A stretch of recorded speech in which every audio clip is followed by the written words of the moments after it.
அன்பான சகோதர சகோதரிகளே, உங்கள் ஒவ்வொருவருக்கும் ஆண்டவராகிய இயேசு கிறிஸ்துவின் நாமத்தினால் வாழ்த்துதல்களை தெரிவிக்கிறேன். My dear beloved brothers and sisters, I bring my loving greetings to each and every one of you in the name of our Lord and Savior Jesus Christ. தனிப்பட்ட வாழ்க்கையில் ஒவ்வொருவரும் எவ்விதம் விடுதலை பெற வேண்டும் என்பதை குறித்து தான் நாம் இப்பொழுது கற்றுக்கொள்வது. Even right now we are learning as to how is it that each and every one of us will be able to get our deliverance in our personal life.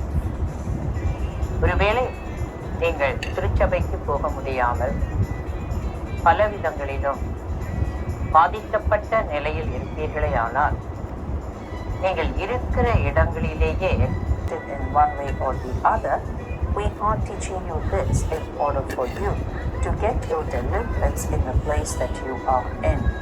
நீங்கள் இருக்கிற இடங்களில் நாங்கள் கற்றுக் கொடுக்கிற இந்த முறைமைகளின்படி நீங்கள் ஜெபிக்கும் போது கண்டிப்பாக கர்த்தர் உங்கள் தனிப்பட்ட வாழ்க்கையில் உங்கள் குடும்பத்தில் விடுதலையை தருவார்.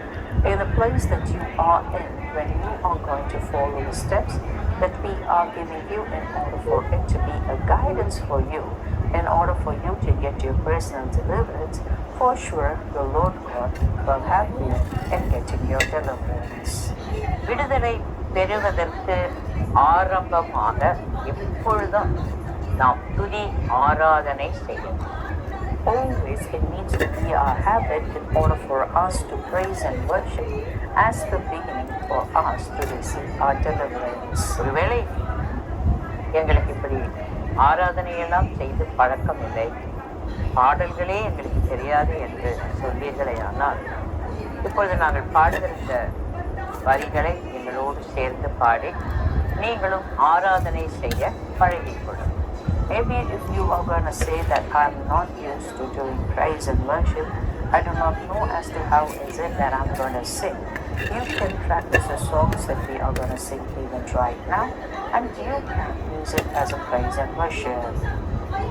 ஏற்கனவே திருச்சபைகளுக்கு போகிறவர்களாக நல்ல ஆராதிக்கக்கூடியவர்களாக இருப்பீர்களே, ஆனால் எப்பொழுதும் இப்படி